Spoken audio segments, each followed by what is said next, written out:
Hi everyone, welcome back. I'm Michael Sandler, your host on Inspire Nation. If you've ever wanted to raise your vibrations or recover from serious illness, then do we have the show for you. Today I'll be talking with Barry Eaton, author and well-known Australian radio and TV personality and psychic medium, host of Radio Out There, and the author of a glowing, inspiring, captivating, and guiding light of a new book, The Joy of Living. And that's just what I want to talk with him about today, about one man's remarkable story of discovering the joy of living in overcoming his cancer and what we can all learn from it.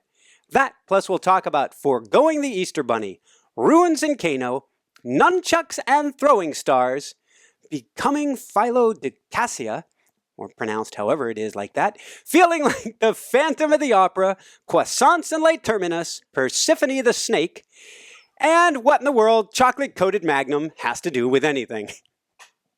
Gotcha. So welcome to the show, Barry. Are you ready to shine? I'm shining with just the thoughts of Persephone and Magnum ice creams here, Michael. Woohoo! Job is done. I love it. So before we dive right into things, this book and the synchronicity of this has just been truly bizarre and beautiful. And I have not been challenged the way that you were. However, and I wouldn't say this on the air, but it's so appropriate for this. I'm doing this with what's been a high fever and a surprisingly sore throat. I've been on my honey and on my everything to get to this interview today. That this interview had to take place. I have a scheduled session with a past life regression therapist on Tuesday. I've had 13 operations myself. My wife was given, she had been long-term sick. Part of her healing was a John of God bed. We'll talk about all of this later in the show. But I'm reading your book, and it's just one tick after the next, after the next. Oh, that's brilliant, Michael. And here's another tick for you. I'm now 2/3 the way through writing my next book, which just happens to be about past life and reincarnation. Oh, my God. We're going to have you back. Oh, I'm here already. When do you want me to come back? All right. Being present, being here now, can you give us really briefly Barry Eaton 101? Oh, okay. Well, I worked in radio and television, having trained as an actor many, many years ago, many decades ago, realizing there's not much work in Australia at the time for actors. I got into radio and TV, was there doing many, many different kinds of shows as an anchor, sports anchor, news anchor, also entertainment programs, talkback programs, or you call them callback, I think. And at that stage in the 80s, I was doing callback radio, and I interviewed and had lots of guests with astrologers and clairvoyants and psychics and so on. And so I decided when my marriage broke down in 1990 that I would go off and study astrology. I did that, continued all my radio, television work, etc., theatre work as well, and went off into the metaphysical side of things. So I've combined both over the last 25, 26 years, Michael. So it's a joy to be able to not only write a book called The Joy of Living, but also my other books, Afterlife and No Goodbyes, and still combine that with working on radio and television. And I think being a communicator has really, I've touched on my purpose in life. So that's it. That's 101. I like it, and it goes to the image that's behind me that I hadn't thought of. I picked it because it's the River Seine and having to do with your visualization, which we'll talk about in a bit. But it's got this glowing bridge behind me, and you're a bridge. That's what you are. That's a very good point. I'd never thought of it like that before. Yep, spot on. Excellent. So how did you come to write? We're diving into 2013, an important year in your life. How did you come to write The Afterlife? Well, I wrote Afterlife back in 2010, actually, and it was published in Australia in 2011 and then in the States in 2014. That was my first book, Afterlife, Uncovering the Secrets of Life After Death. Mm-hmm. That was because my partner, Judy, passed in 1997. We were only together 4 years, but it was a soul connection or reconnection. And when she went back over to the afterlife, we communicated at first through mediums and then my medium abilities opened up when I was inspired, literally inspired from the other side, to write my first book, Afterlife. Judy was very much a part of all of that, and also a part of my second book, which is a sequel called No Goodbyes, which came out in 2015. So that's basically it. Yeah. Fascinating. And we're going to our second editor. We're working on final round of edits on a book that I never planned on writing, but it was inspired to write, which is on automatic writing. Yep. And I'm sure you're familiar with that. That may have been a modality of yours, but that was never part of my plan as well. Well, that's how I started, Michael, with automatic writing. And then it sort of emerged from that, which is a really great way anybody who wants to try and connect with their intuition or with the other side or whatever, allow yourself to go into automatic writing, which I did, and then I developed after that. So I'll be interested to read your book. You have to appear on my program. I like it, and I look forward to it. Touche. Okay, so let's go to 2013. And maybe around January 2013, what happened to you then? Well, I was at a funeral, funnily enough. Well, it wasn't nothing funny about it, I guess. But just so the synchronicity once again, I was at a cousin's funeral, and coming back from that, I had this catch in my throat. It was as if I'd swallowed something and was stuck there, right there in the gullet. And I was coughing and carrying on like a cat trying to cough up a fur ball, but I couldn't get it out. And so when I eventually went to the doctors, thinking that they would sort of put some long, sharp instrument down my throat and withdraw some horrible thing that was stuck there, I was horrified to find out that it was actually a throat tumor.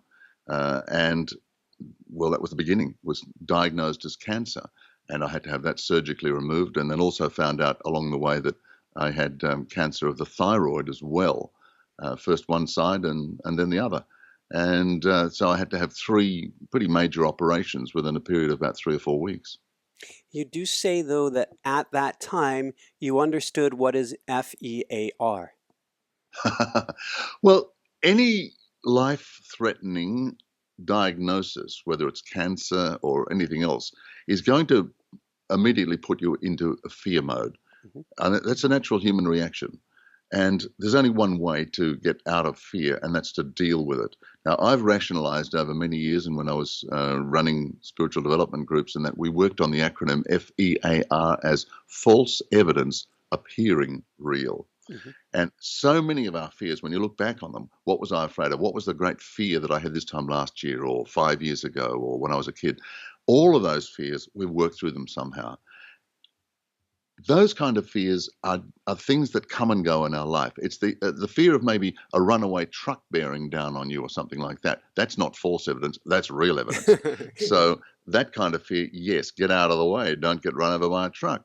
So, but the false evidence is the fact that, oh, I've got this diagnosis. I'm afraid something might happen to me. What's going to happen? So it's fear of the future. It's the anxiety that's created for the future. And that is the fear, the irrational fear that we all have to work through, because that's the natural thing that happened. So I was able to do and deal with that at first through meditation. And I guess like you, like me, I guess you are also a person who really involves themselves in their life in meditation. It's such an important aspect of life. Absolutely. And I can't imagine my life without it. What fascinates me, if I put myself in your shoes, because there are so many similarities in our lives here, it's really an honor to be speaking with you today, is you were able to, or I guess I should ask it as a question, to step back from a fear enough to hear both heart and head, understand the tug of war, and say, even though my show has been based on the spiritual side of things and on pushing the envelope of what we understand, I actually want to be a bridge here too and look at both alternative healing techniques and quote unquote traditional as well.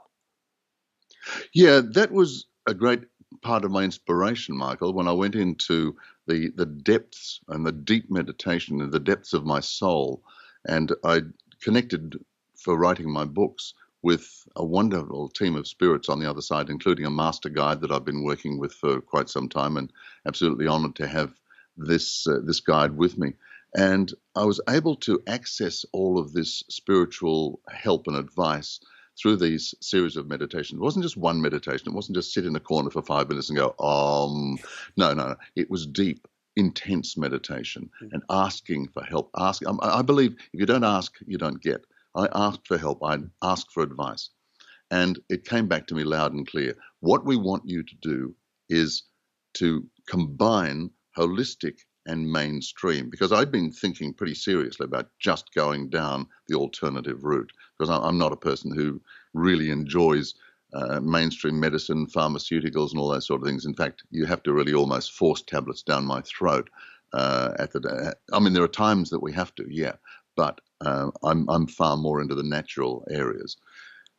So when I got this message from my guide saying, yes, this is what we want you to do, and immediately my thought was, well, to them, there's no way in God's earth that I'm going to be having chemotherapy. My intuition screams at me, no chemo for you, Barry. So the message came back to me, that's fine. What we want you to do is to have radiotherapy, or radiation as it's called in the States, and combine that with various holistic methods that we will help you, and things will happen for you. The holistic side of it will naturally occur, and it did. So the result of all this was they said to me, we want you to write a book about it. Now, at the time, having tumors cut out, thyroids excised, the full bit, I'm not sitting here thinking, wow, I'm going to write a book about all of this. That's not exactly what goes through your mind at the time. So when I got this message from the guides saying, we want you to go through all of this and write a book about it, that sort of slowed me up for a moment. But with the benefit of 2020 hindsight, I realize that writing the book is to be able to help people, because the majority of people, the vast majority of people, would not want to find out how somebody maybe was able to cure something or heal from cancer in an alternative method. But combining the holistic and the mainstream is something that can become a universal message, because this is happening more and more and more. So I believe I'm just part of a process that is happening. I've heard that in New York and various places like that, there are now hospitals specializing in cancer treatment and whatever that are encouraging their patients through oncology, encouraging them to do yoga, to do meditation, to do various other kinds of holistic treatments as part of their therapy. I'm thinking, isn't that brilliant? Because I believe this is the way to go, and I'm just playing my small part in it. Woohoo! I need water after all of that. Well earned. After my second NDE, the hospital was open. I needed the surgery. I needed somebody else's blood, actually at least 5 different people's blood, to save my life. But then they allowed my wife to bring in a grounding mat, and I was grounded in the bed, and they supplied the blender so I could have my green smoothies there in the room. They're like, we've never seen this before, but we get what you're doing. And we're down with that. So it's good that they're becoming more open. So is it this foresight, from what I understand, maybe you always do this because of your foresight, but was it being specifically told this that had you doing like an audio journal on a daily basis? No, this was Anne's idea. Anne, my partner, is the co-author of this book, because we tell it from the caregiver's point of view as well as mine. Anne was the person who came up with the idea in the early stages, because when you get a diagnosis like this, Michael, you immediately start to go back into your shell. Everything starts to close in around you, and you become very self-focused. Anne suggested that, because I'm a broadcaster, keep an audio diary, which I did. And it was great to be able to not only see what was happening and any thoughts that we're able to then transfer across to the medical people or whatever, but it also, at the end of it, it was such a valuable guide to be able to look back and write the book. So the audio diary was just perfect. Awesome. Thank Now, you, Anne. she has a strong belief system as well. How was she when you started going down this road? Anne was great. Anne and I met at a Mind, Body, Spirit festival 17 years ago. This was a couple of years after my late partner passed over. And we've been together ever since. So Anna's not only a wonderful psychic, but she's a very, very talented exponent of numerology. And I studied astrology, so I use the planets. Anne uses numbers. So we have Perfect this match. combined spirituality between us. We can go through all sorts of situations together. So she was absolutely brilliant. And I cannot overemphasize, Michael, the need for the caregiver to be such a recognized part of any healing in any life-threatening situation, because they are the ones that help you keep your feet on the ground. It's tough on them. They've got to give up a lot. But without them, I believe the journey would have been 2 or 3 times as hard. And I may not be sitting here now. I don't know. I can't say that, of course. I have to They'd say, probably reject me from the other side. for myself, that second experience, if Jessica hadn't been there by my side, I don't know, where I would have been. Certainly, I would have died on the trail had she literally not been there. Yeah. Although that was my choice. She was by my side, and the question is, do you want to check out? Or you want to stick around with her? But Yeah. after I healed, Yeah. it was her turn to get sick, and she got sick for several years. I think she had given so much chi and so much energy of herself, and that's what Yeah. we don't realize about the caregiver is just how incredibly hard that is. Oh, look, indeed, Michael. And the funny thing, you should mention that more synchronicity here. After Anne gave so much, she had to give up some work. She had to give up some family commitments, all sorts of things to come and look after me, because we live about 500 miles apart, have done for a few years now. And it was a tremendous strain on her. And in the last couple of years, she's been diagnosed with some sort of bad health conditions herself.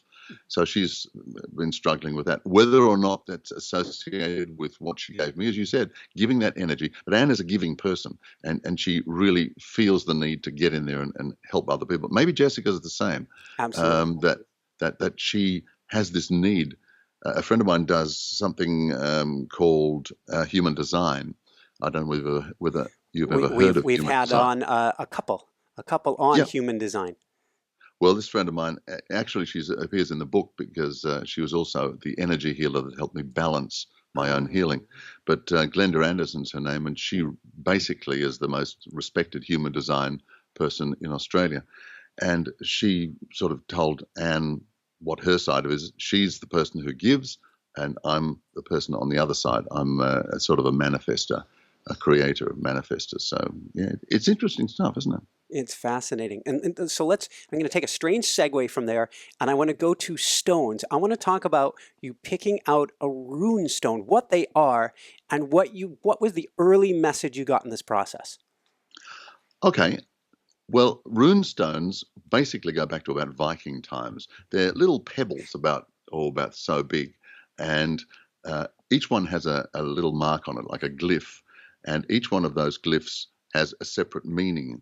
And there's a guy called Ralph Blum who wrote the Book of Runes. He's an American, and Ralph's little book goes out with all these packs of stones, rune stones.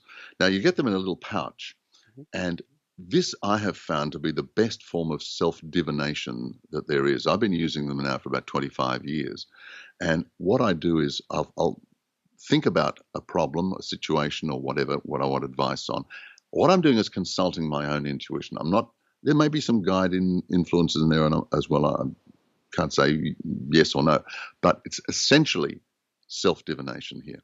And what I do is I think about a situation and ask, what do I need to know about this situation right now? I grab my little bag of runes and I scrabble around inside it. I don't just pick out the first rune stone that comes. Some people do, but I don't. I scrabble around while I'm thinking of this situation, eyes closed. What do I need to know? And all of a sudden, a stone will pop in between my fingers. I'll pull it out and then I read what the information is from Ralph's book, the Book of Runes.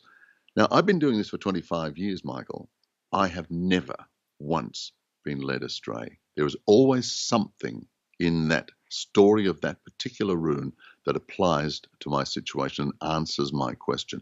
It may not be the entire text, but there will be something. It might be a sentence. It might be the theme.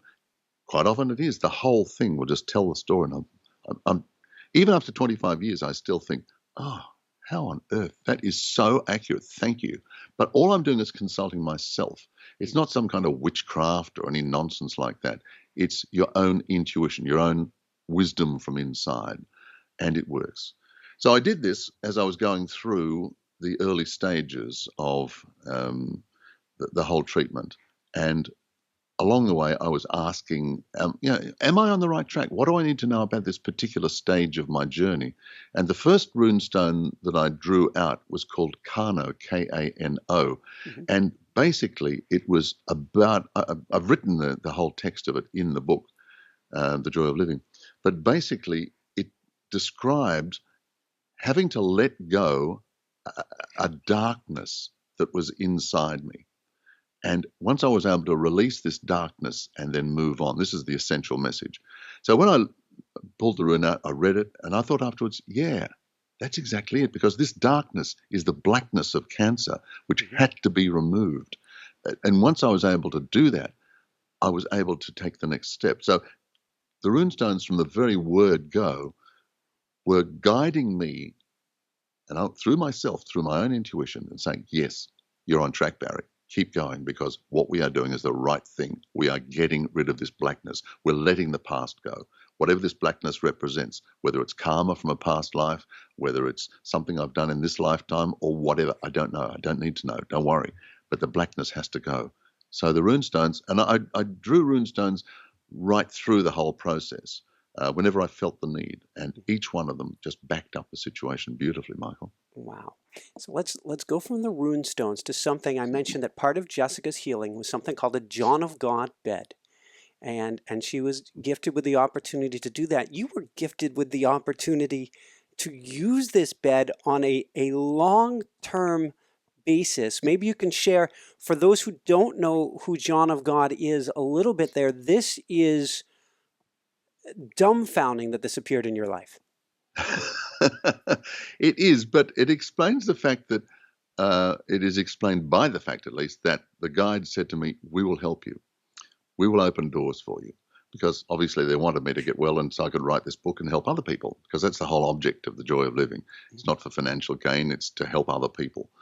And I had been in 2008 to Brazil to see John of God. Now, John of God is a medium who brings 33 different spirit entities through him, not all at the same time, fortunately, but one of 33 spirit doctors come through him, and they give operations.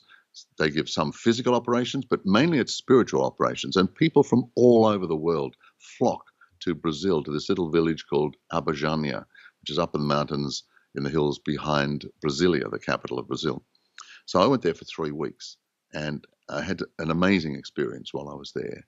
Absolutely amazing. I've written about it in depth, as you probably realize, in The Joy of Living, where I believe I was, I don't know, I still to this day I'm quite reflective about why I was given the honor of what happened to me there. Mm-hmm. But part of the process is through meditation, of course, but then spiritual operations. Prior to my going to John of God, I was wearing trifocal glasses. Now, as you can see, I don't wear glasses at all. This was part of my operation. I need glasses for reading, but that's about it. But they have something called a crystal bed, which John of God invented, if you like, but it was basically through a spiritual download. And the crystal bed is like a long arm with all these 7 different crystal lights coming from it. Each one of those is then lined up over your chakras. And the color represents from the red for the base chakra right through to the white for the crown chakra. And then it's helping balance through your chakras, the whole healing. Now, this is a great way of balancing your chakras, balancing your energy, but it's also a great way of preparing. Now, when I came back here, and one of the reasons I moved up to where I am now was because I was working with a group of people, and we started our own branch of John of God's Casa here in northern New South Wales, and I was part of all of that. That was one of the things that led me up here. And we had our own crystal bed. Now, at the time, and here's where the spirit really, I love these stories, Michael. At the time, they had power problems because where we were running the casa was out on a property, out on a farm. Hmm. People used to come out there for regular meetings and that. But they had power problems, so they couldn't use the crystal bed. So they said, well, why don't you take it?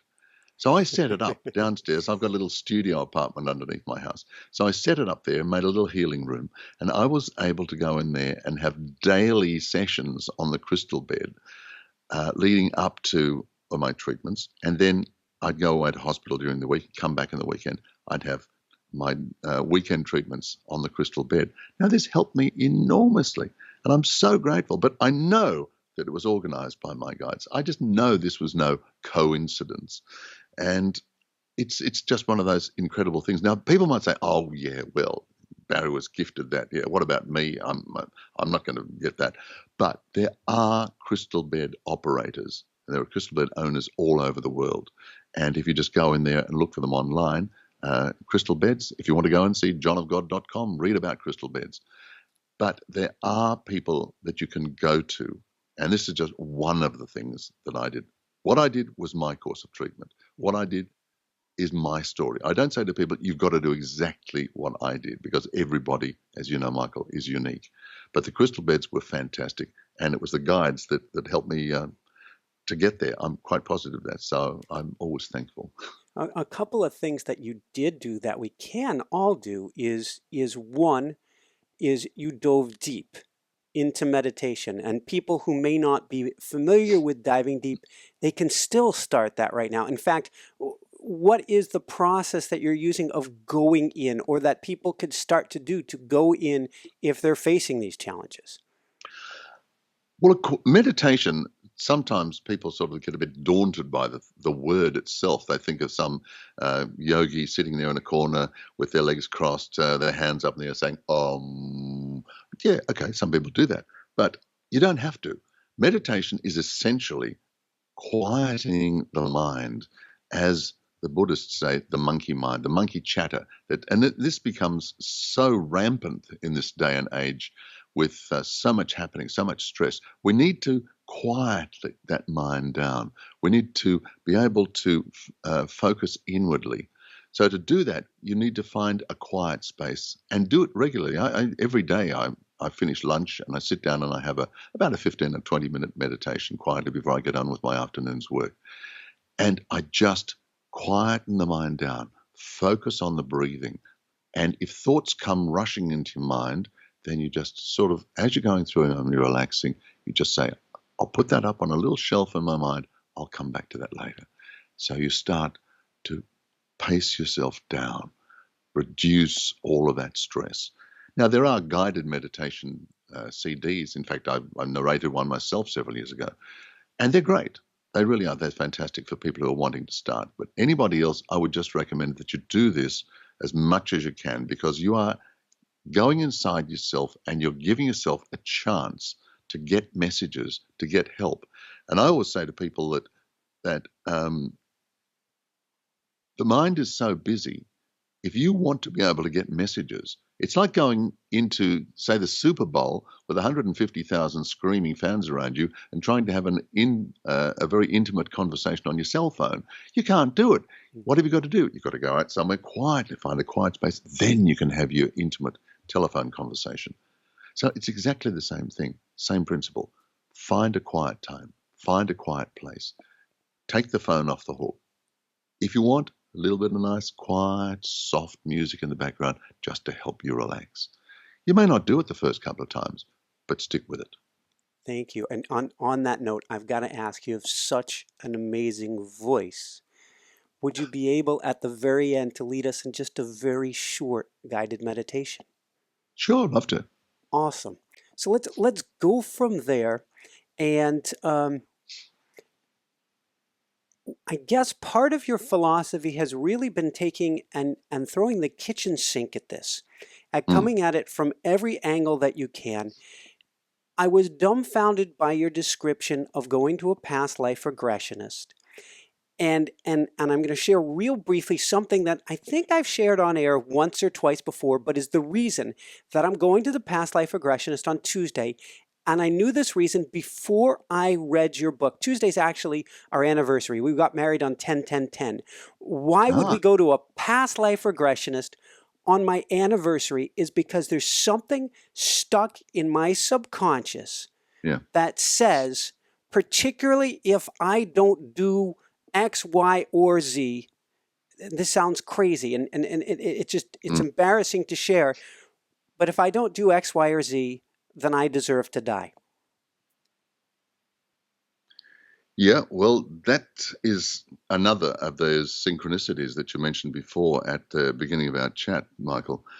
I went to Judith Richards, who, by the way, was sent to me before all this started, and she contacted me to appear on my radio program. She said, I've never done anything like this before, but I just felt that I needed to contact you.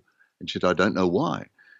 And she did, and we had a wonderful interview. She's a trauma hypnotherapist, basically. She does a little bit of past life, but basically specializes in trauma, helping people to get over everything from depression right through to PTSD. And when I went along thinking that I was going to have huge problems because I was going to have to wear this great mask in my radiation, and I thought, claustrophobia was the first thing that jumped into my mind, and having to lie on my back for 35 minutes with breathing problems also created all sorts of FEARs in my mind. So I went to Judith, and she put me through about a 3-hour session. And at the end of it, everything was balanced out for me. Everything was fantastic. And she said to me, oh, by the way, do you realize that subconsciously you believe that you deserved to have cancer and you deserve to die? And I said, what? She said, yeah, you deserve cancer and you deserve to die. That's what your subconscious is saying. But that's not my conscious mind saying that. Right. She said, no, but this is the subconscious. Now, where that came from, who knows? I mean, I'm not the most perfect person in the world. I've made loads and loads of mistakes, but I've never done anything that really sort of would pose a death sentence on myself. But I wonder, thinking about this later on, Michael, I wonder how many other people have programmed the subconscious like this, because apparently it's quite common that I deserve to die. I wonder how many people actually do not survive things like threatening operations, cancer, whatever, because of that subconscious command. You deserve to die. Off you go. Bye. It's just a thought, but it's been sort of rolling around in my mind for quite a while.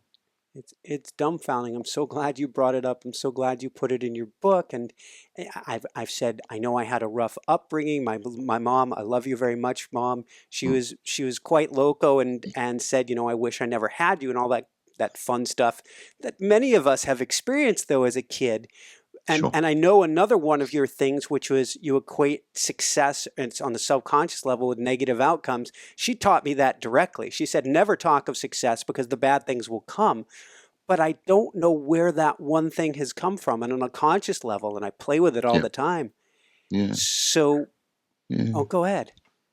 But this could be, left over from a past life situation that you've come back into this life to work on, Michael. We've got so many residual karmic aspects that we've chosen to come back into this lifetime to work on. They can't all happen at once. Sure, it involves certain people, but people come into our lives for many reasons. That's what I'm writing this book about at the moment, about past lives and just why we have them and what they mean and how we can use them to help in this life. To me, accessing past lives is not all about some kind of time tunnel experience. It's to find out what I need to know in this lifetime so that I can work on that, so I can balance everything. By the time I leave, I may not have to come back again. Wow, there's a thought. Mm-hmm. So I want to talk about one more technique you used for healing. Then I want to talk about some of the lessons that you got. And here's one more synchronicity, which is I mentioned I've had 13 different operations, at least. It may have been more than that. A few of them I did without anesthetic because particularly these operations were a good, 20 years ago. The anesthetics of the day made me violently ill, and I had bad allergic reactions too. And so I would go for, and they would literally slice me open with nothing, but I would go for bike rides in my mind. And then I could literally hop off the table and be fine. And then I heard of you going for walks and to museums. And I wonder if you could share about this. What was going on during the experience with the Big T? Okay, the big T, Tomo, was the therapy that I was able to use with radiotherapy, which is a very fine-tuned computer radiotherapy program, which was able to target a small area in my neck. So I had to be very, very still. And that was why I needed the hypnotherapy, because the mask that was placed over my face was a bit claustrophobic. So then I would disappear off at the suggestion of my daughter, who's a psychologist, by the way, and she suggested about the visualization, something I knew about. But when you go through these things, as I said, you start to go inside yourself a lot more. And I would head off into a visualization as the little tray slid in. I'd finished my relaxation, starting at the crown, moving right down to the tip of the toes, relaxing all the way. So by the time the treatment started, I was off and away. Sure, I'd go to Paris. I also went to Avignon a couple of times because I really like the lavender ice creams down there. Absolutely beautiful. And I'd visit museums and my favorite art galleries in Paris, particularly the Musée d'Orsay, and I would wander through looking at some of the fantastic post-impressionist works there and everything. And I also went over to the college, where I'd done a medium graduate course in mediumship in London the previous year in 2012, the Arthur Findlay College. So I wandered through the grounds there and sat back and reminisced on some of the things I'd learned. So I was able to completely leave where I was, leave all of that clinical stuff, let them get on with it. And I was able to, it wasn't exactly an OBE, an out-of-body experience, but it was certainly the next best thing. And I think that is so powerful. And what you were saying about getting on your bicycle, it's exactly the same principle, isn't Yeah, yeah. I went for a bike ride. I was there, it? but I was not. Exactly. And it was so funny because a couple of times I would be in a wonderful cafe in Paris called Le Terminus, the Terminus. And Anne and I used to have breakfast there every day because we stayed, and this is on the left bank of Paris. And one day I was enjoying my breakfast in my visualization. I was sitting there and I was really enjoying this beautiful French omelette with croissants washed down by a beautiful Parisian cafe. And all of a sudden the tray slid out and they started taking the mask off. And I said to them, hang on, guys, I haven't finished breakfast yet. And they looked at me as if, guys, this lost his marbles. Of course, with what was going on to your throat, that was probably your best tasting meal for a while. Yeah, because you lose your taste. That's the whole thing when you're getting throat treatments like this. I had no taste at all. Couldn't even have a glass of wine. It was all like vinegar. So, yeah, I disappeared off to Paris to have a visual breakfast. You're spot on there, Michael. I like it. So let's go from visualizations to appearances, and maybe you can tell us about Persephone the snake. And I'm almost afraid to ask, how did you learn that she is not Percy? Now, that's an interesting point. I've had this python living in my roof for quite some time. I hear her slithering about up there, and every now and then I'll call out, Percy, will you shut up? But then I found out snakes are deaf, so it's absolutely useless to do that. So now I just sort of send her visual messages. Anyway, we were back one weekend. It was a holiday weekend. So Anne and I were out. I've got a lovely big back deck that looks right across. I've got a property here, and I look back across the mountains and whatever. And I'd gone for a bit of a walk and come back up the stairs. And as I put my hand out, looking down at the garden around me, I put my hand out to open the gate, and I froze because there was this huge python going all the way along the deck. And I called it, Anne, quick, bring your camera, come here. So out came Anne. She loves photography.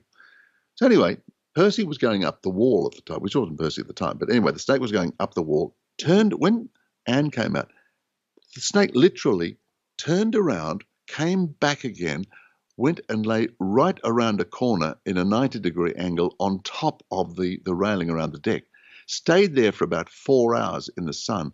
Anne went up and took photographs, and the snake would raise its head and pose. So I figured it must be a Leo. And it was just the most beautiful snake. All of a sudden, it just disappeared. But we looked at it, and I thought, well, we've got to sort of find a name for it. So I thought, well, we can't call it Monty. Monty Python because that's already been taken by the British comedy series. So I thought, I like alliteration. So I thought, okay, Percy the Python. So then we looked up and found out that the difference between a male snake and a female snake is that a male snake has a pointed tail like that, whereas a female snake has a tail that comes down in a little V, obviously for mating purposes. So we had some pictures of Percy, and we found out that Percy was actually a female. So Percy had to be rechristened Persephone. But the interesting thing is that at the time, it was the Chinese astrological year of the snake. Now, Percy came out, spent time with us, and then the message that I was able to find out through a book called Animal Dreaming I have here is the fact that it's the sloughing of the skin, it's letting go of the past, it's new beginnings. So once again, the universe was sending me a message in the year of the snake, the healing aspects of the snake, and letting go of the past. The past for me was cancer. The new beginning was just about there. In fact, I was within about 2 weeks of the end of my treatments. So once again, when you look for them, there are signs there. The universe, our guides, they send us signs, which most of the time we're just too busy and too thinking of other things to even notice them. Thank you for sharing on that. So let's talk about a few of the key lessons here. And the first thought that comes to mind is your job is to speak, is to share messages, is to use your wide open to the world throat chakra. Why True. was it in your throat?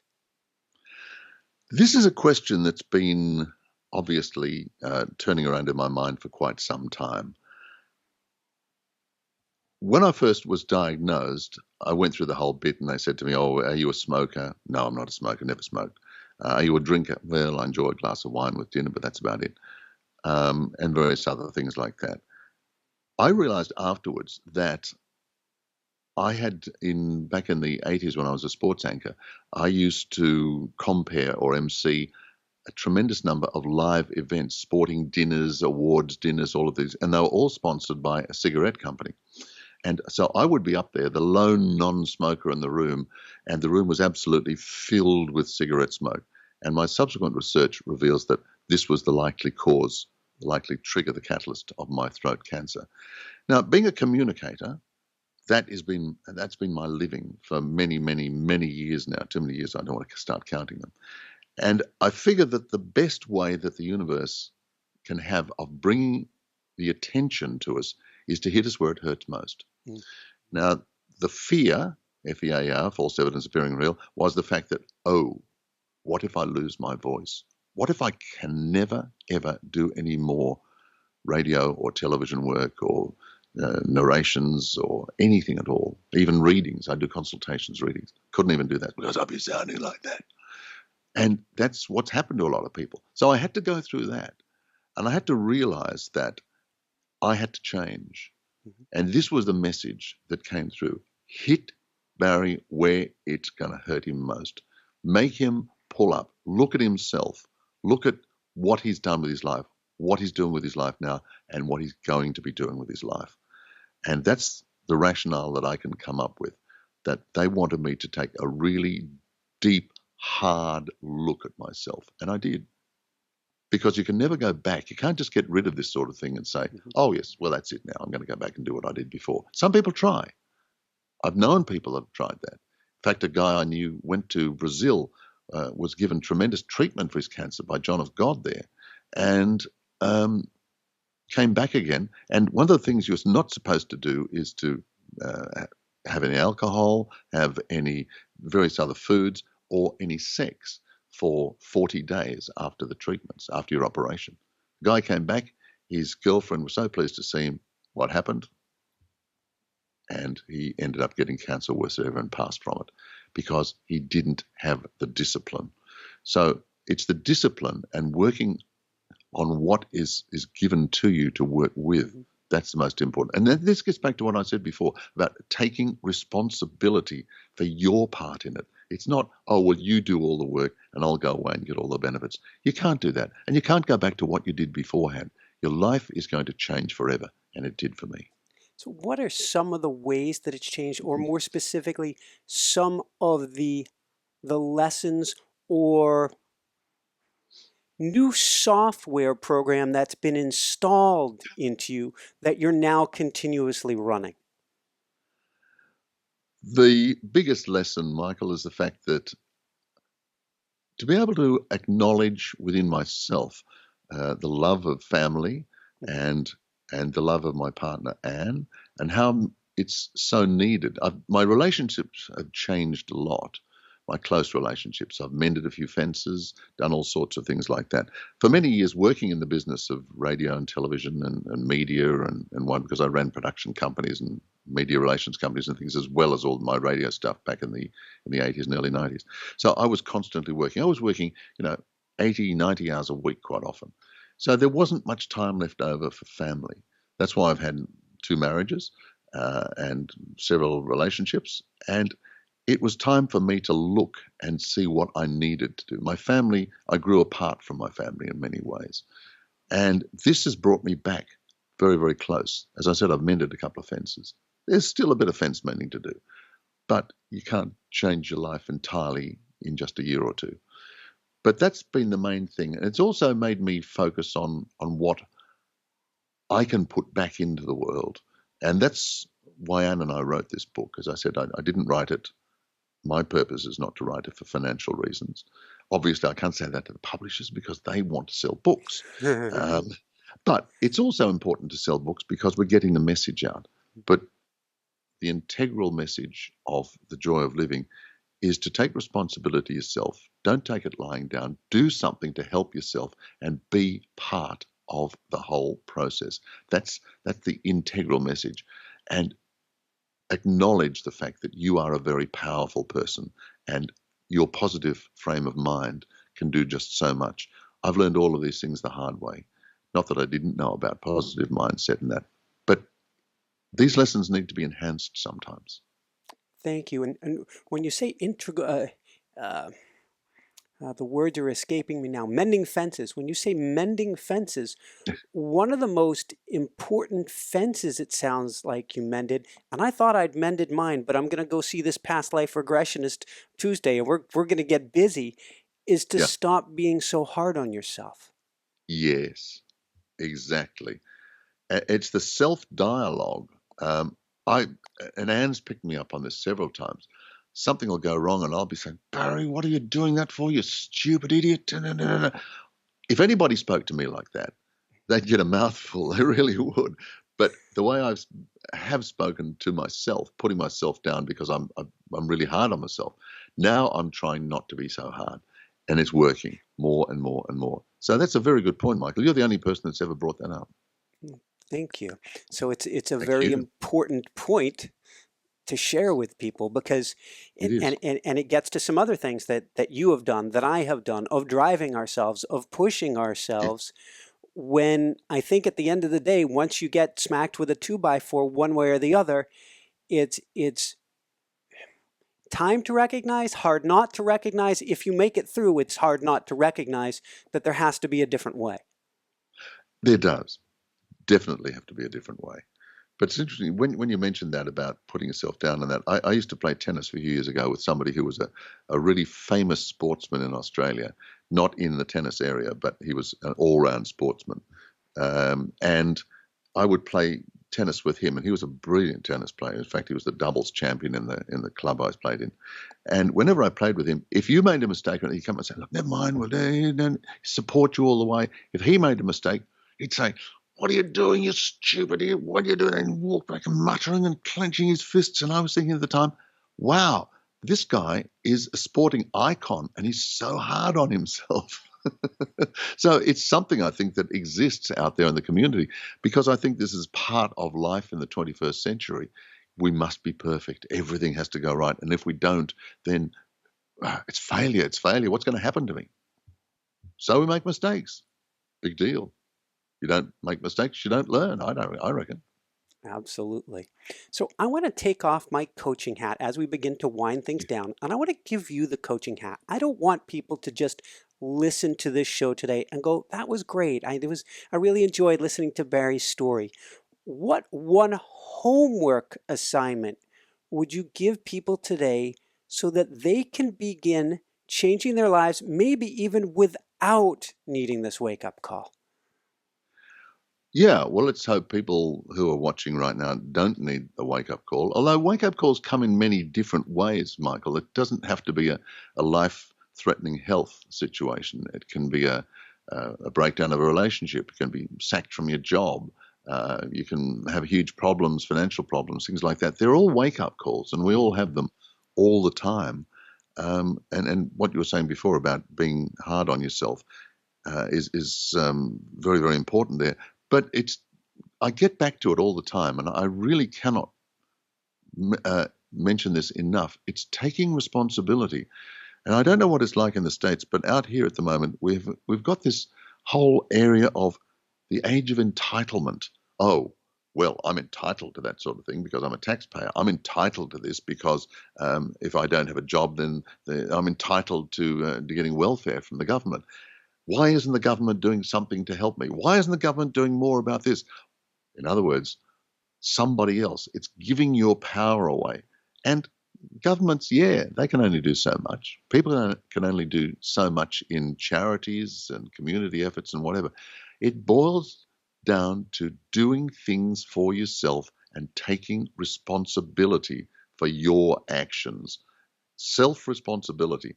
Now, I've had this message given to me from the other side in my other books that we do not take enough self-responsibility, and we are always looking for excuses. We're always looking for a way out. Oh, it's not my fault. I didn't do that. It's the government's fault. It's the boss's fault. It's my wife's fault. It's my husband's fault.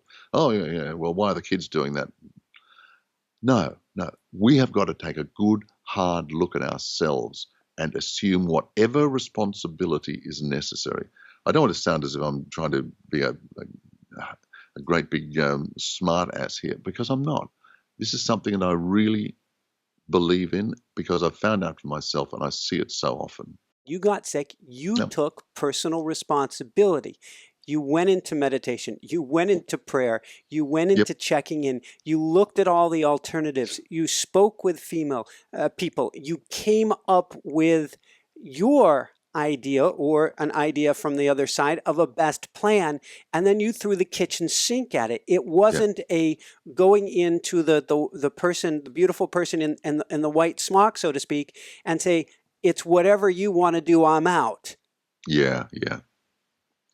That's so true, Michael. And that's giving your power away. And I think so often we give our power away.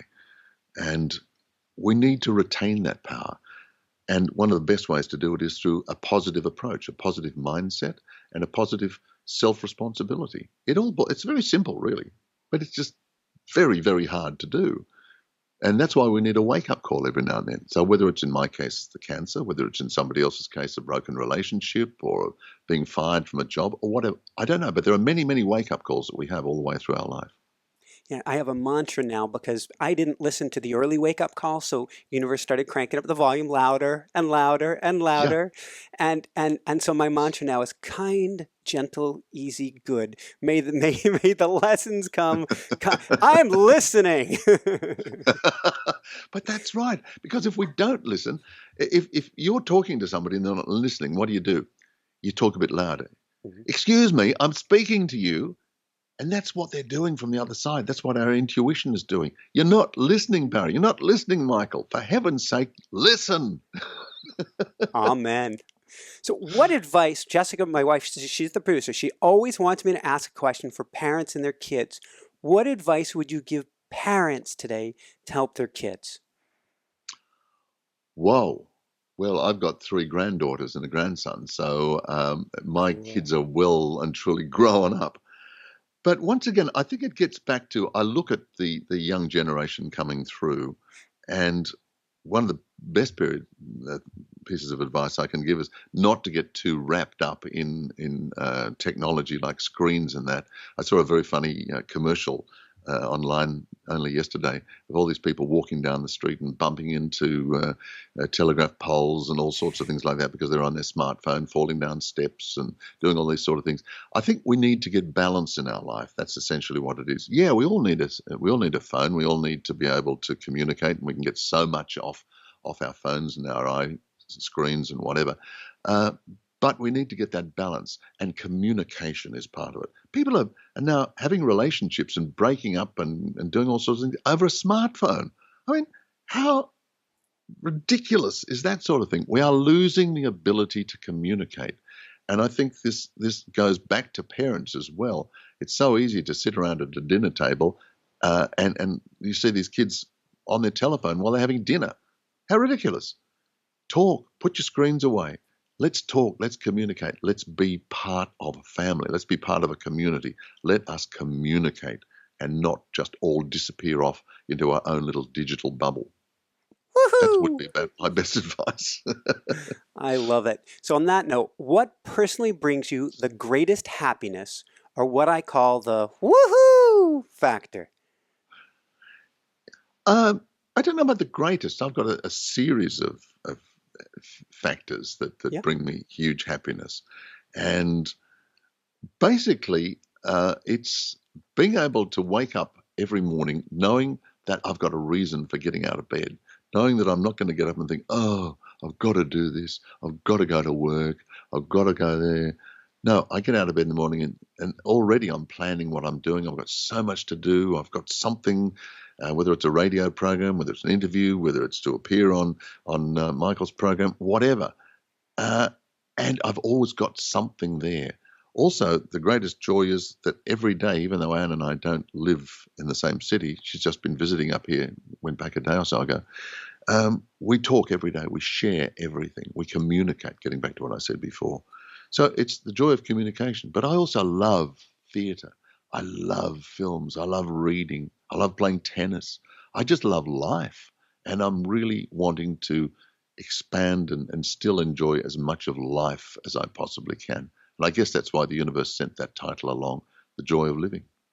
Awesome. And a perfect segue then, where can people go to find out more and to find the joy of living?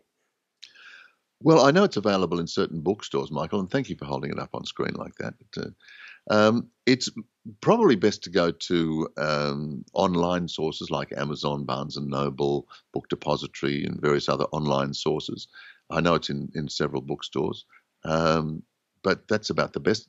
Also can go to my website, my radio website, which is Radio Out There, 3 words but all joined together, radiooutthere.com. And there's a link across to Joy of Living and my other books and to various other things that are on there. So that's about the best way I can mention, radiooutthere.com. Fantastic. And if you didn't catch radiooutthere.com, come on over to inspiranationshow.com and we'll get you over to radiooutthere.com. Fantastic, so, Michael. Before we do a really short meditation, any last words of wisdom you want to share with people today? And before that, I cannot thank you enough. This has been phenomenal. Thank you, thank you, thank you. Michael, I want to thank you because I've just sat here, and what happens is that once we relax, I find that when I'm giving a talk, and I'm asked to give quite often big talks, and I was emceeing the first 3 afterlife conferences we had here, as well as being a keynote speaker. The last conference I did, I had this great big 45-minute speech, all prepared, PowerPoints, the full bit. In the middle of the night before I was giving the speech, I got woken up by my guides saying, forget all of that. We want you to stand out there and just talk from the heart.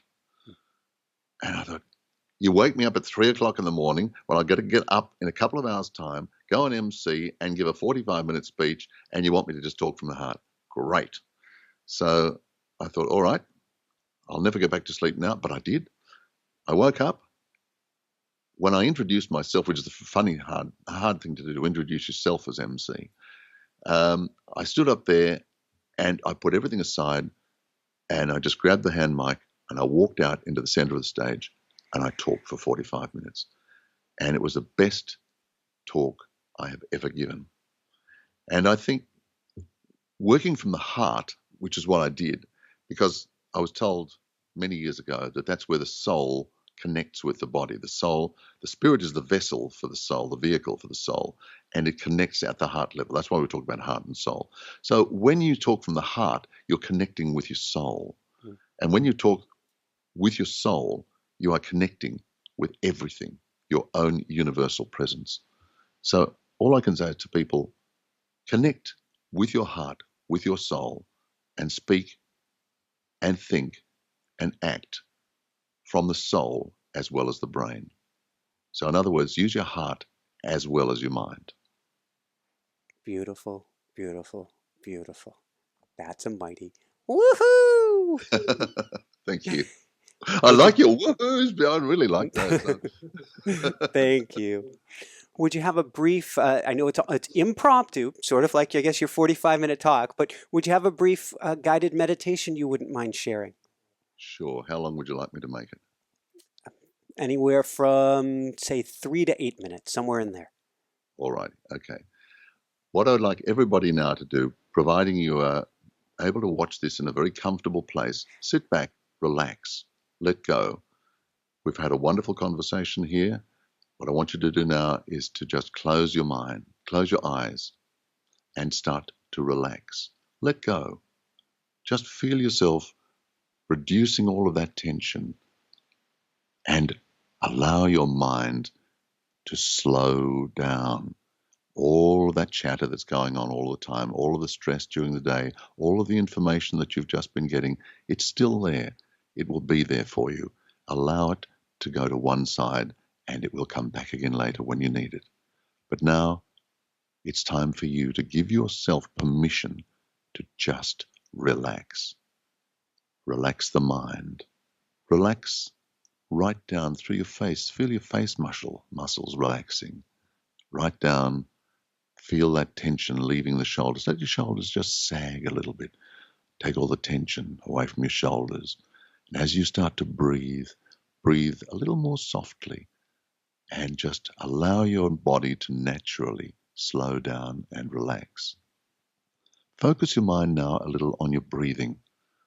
And just as you breathe in and you breathe out, let that become your focus and listen to my words. Breathe in softly. Breathe out softly. Breathe in and breathe out.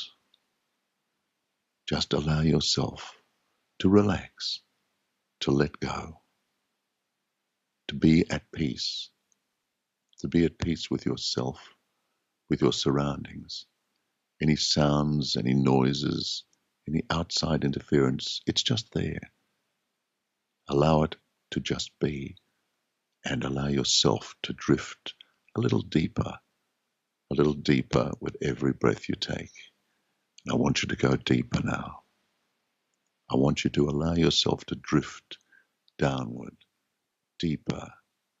Allow yourself to go deep inside yourself and just relax. Listen to the sound of my voice. Breathe easily. Breathe softly.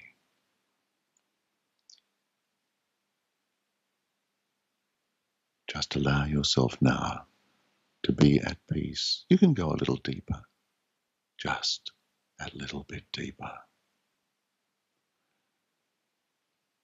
Now we're going to imagine ourselves at a beach. It's a deserted beach. It could be on an island or a place that you've imagined somewhere in your dreams. This is a beautiful tropical beach. White sand stretches out in front of you. A gentle surf as you walk along. Through the sand, the surf just comes in. The waves run gently up and touch your toes. You are walking along this beach in bare feet, and as the water comes up and touches your toes, it just helps you balance yourself a little more, to feel in touch with Mother Earth, to feel in touch with the sand and the water, the wonderful environment in which we live. As you walk slowly along this beach, every step you take, you relax a little more. You're feeling at peace with yourself. You are on this beach all alone. As you walk slowly along, just enjoying the sun It's warm. It's not too hot. Certainly not cold. It's just perfect. The weather conditions are lovely and absolutely perfect. I want you to look around to your left now because somebody is joining you. It's a familiar figure. You're very, very pleased to see this person. It's somebody that you've wanted to welcome into your life for quite some time. Perhaps it's somebody that you've lost contact with. Perhaps it's somebody that you have wanted to make contact with. But it's somebody that you wish to communicate with. They're now joining you. You give each other a hug because there's a recognition at soul level. Yes, I know this person. I feel familiar with them, and they're certainly familiar with me. So give them a hug. Allow your heart chakra to open and allow yourself the feeling of love and warmth that comes with connecting with this person. As you walk now, perhaps arm in arm with this person, just walk slowly along the beach and allow yourself to be in their presence, to be with them, to just be, to be part of nature, to be part of the environment, to be part of somebody that you wish to be with. Just enjoy this for a few moments. Just be. Just be.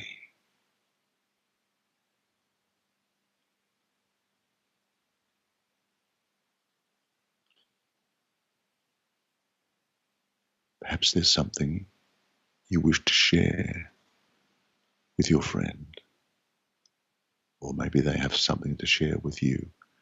Take a moment, and whatever thought comes to you, whatever feeling, whatever little piece of knowledge comes to you now, just accept that this is the reason you are connecting with this person.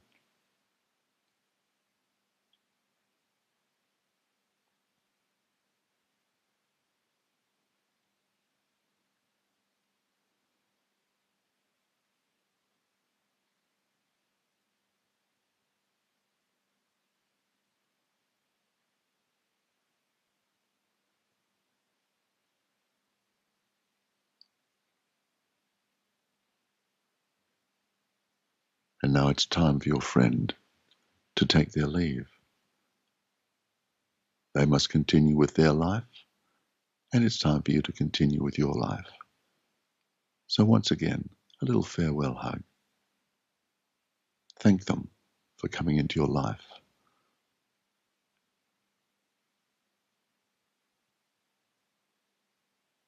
And you may also wish to work out how you can stay in communication.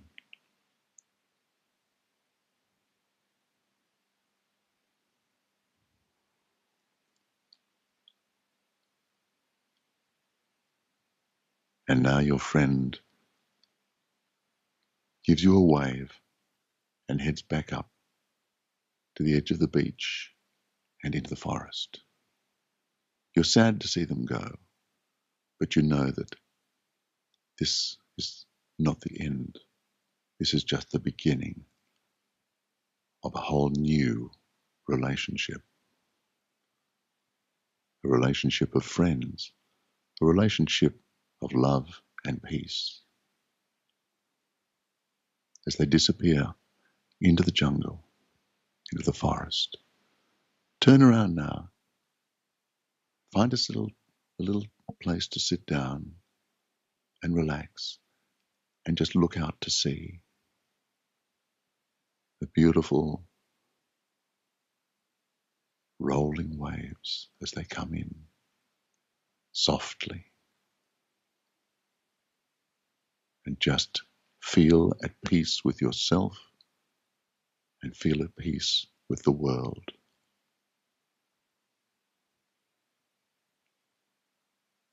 And now allow a thought to come to you. Why did I come onto this beach? What can I take with me? What message do I get from my guides, from my own intuition?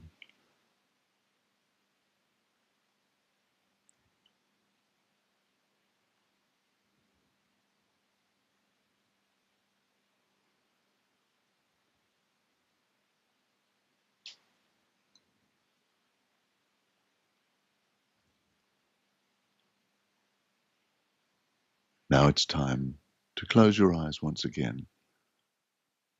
Allow the sounds and the sights of the rolling waves, the feeling of the beach and the environment to just surround you as you sit in peace. Your eyes are closed and you're allowing yourself now to come back, thanking yourself, thanking those that have been with you, thanking the friendship that you've just enjoyed, thanking your guides, thanking the earth, the sea, and just thanking the universe that you can take this time out of your life, and realizing that you can do this whenever you choose. And now just allow yourself to gently come back into a focus. I'm going to count from 3 to 1. And on the count of 1, you'll be awake, relaxed, feeling healthy, and feeling very, very vibrant.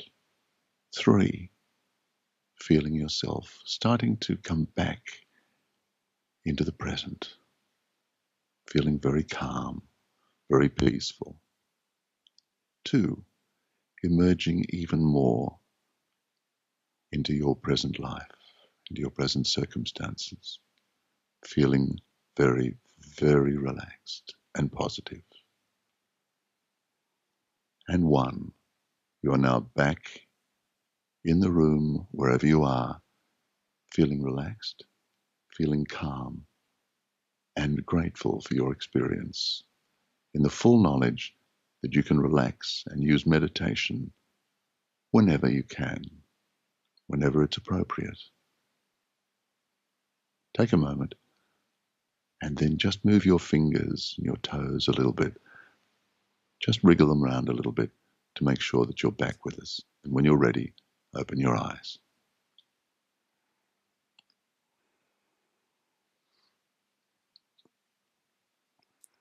Woohoo! Wow. Thank you so much, Barry. This has been That's my pleasure. phenomenal. I've never done a meditation like that before. I think that meditation was definitely via my guides. I was talking about them before.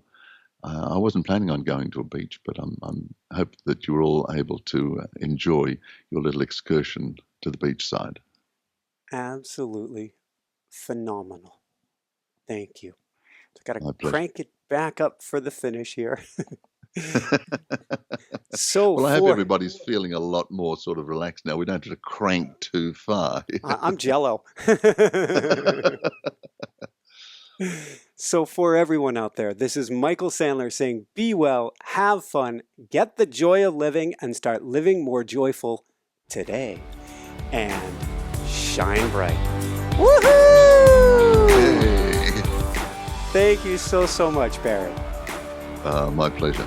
And I can't say how much I enjoyed being on the program, because I did. I enjoyed every single moment of it. And it's great to work with you. I really appreciate it.